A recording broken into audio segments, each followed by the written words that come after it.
Are you struggling to pass IPPT? Or are you a beginner trying to run a marathon? And how about you? Are you still struggling to pass IPPT? They've come to the right place. Meow. 2 years ago, when I first started training for my IPPT, the 2.4 kilometers run, I was struggling a lot achieving a desirable timing. I was recommended by my superiors, by my friends, to do various different types of training styles. My superiors would recommend me to do certain intervals at a certain pace. Some people told me to do longer distance runs to improve my timing. Online also, the information was very scattered around. Some were saying to run a certain pace for a certain amount of duration and following a certain rest period. So for me, back then I was very confused, and also I was suffering from analysis paralysis. So that's the purpose of this video, to allow beginners or people who are training for the IPPT, or perhaps those people who wish to improve their 10 kilometer or 5 kilometer timing. I hope after this video you get a greater understanding of the different types of training styles and the kind of benefits they will give to your own body. Yeah, so like Jeremiah, in army, I had experienced people training with very different training styles. Some people I know did long distance run, some prefer to do moderate distance with vest on, some prefer to do interval sprints. So I was really exposed to various training methods, and all of them actually achieved very excellent results for the IPPT. So over the past week, Jeremiah and I had we did some research to consolidate the information we found online and to see what science has to say about the training, and we'll give you some recommendations from our findings. So Ryan and I, actually, we were planning on taking the American Council of Exercise personal training examination. So we actually purchased the textbook. So we've gotten most of our information from the textbook, and we have found certain articles and research papers online that further support and give us a better understanding of what actually happens in the body. Okay, just a disclaimer. Ryan and I, we are not professionals. We are not medical experts yet. So whatever we recommend in this video, we hope you first understand your own basal fitness level, because everyone has a different set basal fitness level. And I hope you will keep that in mind when you partake in your own physical activity. If you feel any discomfort or any pain, do seek medical attention and take care. So before you start any training program, always make sure to seek your doctor's advice. So there are many different ways to train, and we have classified them into low intensity, high intensity, and strength training. Okay, for low intensity. In a study, 3 groups of participants trained with different styles. The first group did low, the second group did high, and the last did polarized training, which is a combination of low and high intensity. After 3 weeks, all showed an improvement in their 5K time trial, but only the low group saw an improvement in their running economy, which is the energy used to run at a given speed. To know whether you are running at a low intensity, you should be able to talk. Perhaps try to say the Singapore Pledge, and if you find yourself out of breath, it is likely that you are going too hard. There are more other complex adaptations that low intensity will bring about, but we won't discuss here today to keep the video short. For starters, focus on proper form to get used to running efficiently, and you can start with a 20-minute slow jog or brisk walk, ensuring that you have an elevated heart rate.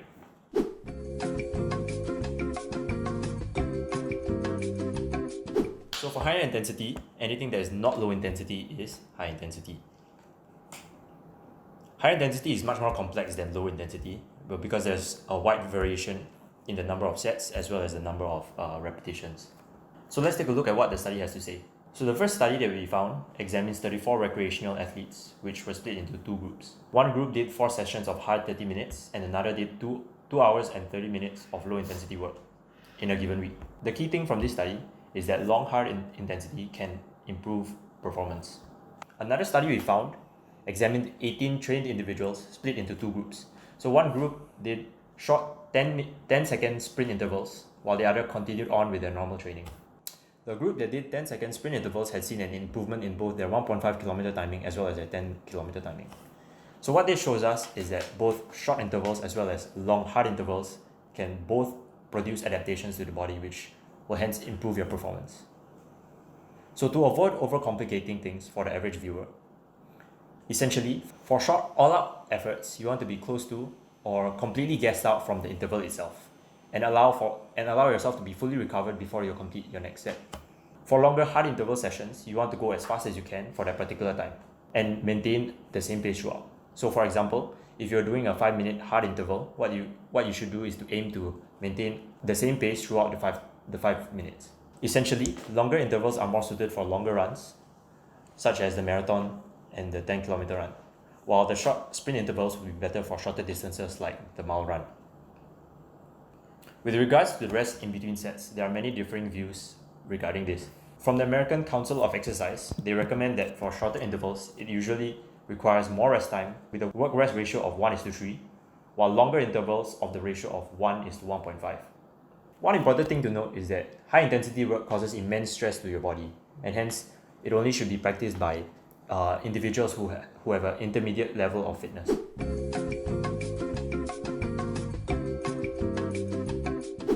Now for strength training. Contrary to popular belief, strength training is actually beneficial for the average runner. It improves running economy, time trial, and sprint performance. That said, strength training for runners is very different than it is for your average standard gym bro. We should be targeting key muscles that keep us balanced, moving forward, and injury-free, focusing on gaining strength and power rather than muscle mass. Focus on compound movements and try to lift heavy and explosively. However, the most important consideration is to remain injury-free. If you are just starting out a new exercise, begin with a weight that you know will be too simple for you, too easy for you. Get a feel of the whole movement and slowly add weight from there. An example of exercises could be plank holds, Russian twists, and squat to dumbbell presses. This is what a study on reps and weights found. 32 untrained men participated in an 8-week progressive resistance training program to investigate the strength endurance continuum.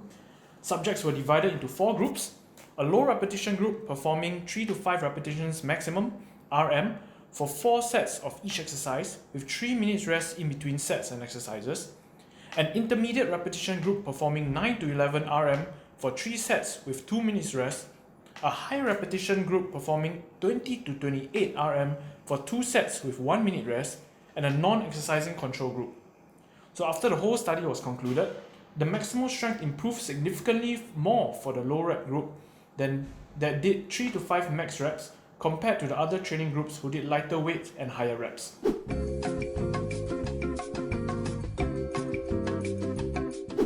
So after going through all this information, how should your training program be structured? What we recommend is to do a combination of all 3 to bring about the best benefits. See, doing purely high intensity work may bring about complications like burnout and injuries, while doing purely low intensity may not provide sufficient training stimulus to allow the body to adapt. Think of how low intensity work as accumulating good running practices and training volume, while high intensity work as a way to increase overall speed. The body can only maintain peak performance for a short period of time, so it's important that you periodize your training. Months prior to your event or desired day that we wish to run your personal best, what we recommend you to do would be to do majority of training under low intensity conditions, with perhaps 1 high intensity per week. Your high intensity could also include a strength training workout. Closer to the day of your event, what we recommend you to do would be to follow the 80-20 rule, where 80% of your training would be low intensity and 20% of your training would be high intensity. We hope you took away something from this video and have a clear understanding of how low intensity, high intensity, and strength training has a crucial part in endurance activities. Now what? Training? Let's go!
That was a tiring week and not rehearsed whatsoever. Yeah, that was a tiring week. Click like Share and subscribe. and comment down below. And subscribe. Comment down below what your favorite color is. And remember to subscribe.